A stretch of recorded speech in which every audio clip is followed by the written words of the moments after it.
नमस्कार मित्रांनो, trending news आणि लेटेस्ट अपडेटमध्ये तुमचे स्वागत आहे. मित्रांनो, आज 20 आणि 21 डिसेंबर रोजी म्हणजे महिन्याच्या शेवटी सोन्या चांदीच्या दरात किंचित घसरण नोंदवण्यात आली. पण पुढच्या येत्या काही दिवसांमध्ये सोन्यामध्ये मोठी वेगवान वाढ होण्याची क्षमता वर्तवण्यात येत आहे. तज्ज्ञांच्या मते मार्च ते एप्रिल आणि मे जूनमध्ये लग्नसराईचा काळ सुरू असल्याने सोन्यामध्ये मोठी महागाई होण्याची शक्यता वर्तवण्यात येत आहे. त्या मित्रांनो, तुमच्या शहरातील सोन्या चांदीचे आजचे दर किती आहे ते बघून घेऊया.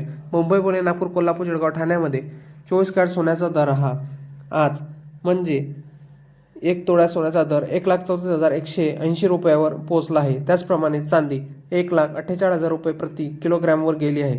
त्याचप्रमाणे मित्रांनो, सोन्यामध्ये थोडीफार गुंतवणुकीची संधी मिळत आहे, पण याच्या पुढे सोने 2 लाखाच्या वर जाईल असे तज्ज्ञांचे मत सांगण्यात येत आहे. मित्रांनो, तुम्हाला असेच नवनवीन व्हिडिओ आणि सोन्या चांदीचे दर ऐकून घेण्यासाठी तुम्ही एका मिस कॉलद्वारे पण जाणून घेऊ शकता. त्यासाठी तुम्हाला 8955 66 44 33 या IBGA क्रमांकावर मिस कॉल देऊन तुम्हाला सोन्या चांदीचे 2 टाईमचे दर बघता येईल. त्याचप्रमाणे मित्रांनो, तुम्हाला आपला व्हिडिओ आवडला असेल तर आपल्या चॅनलला लाईक, शेअर अँड सबस्क्राईब करा. धन्यवाद.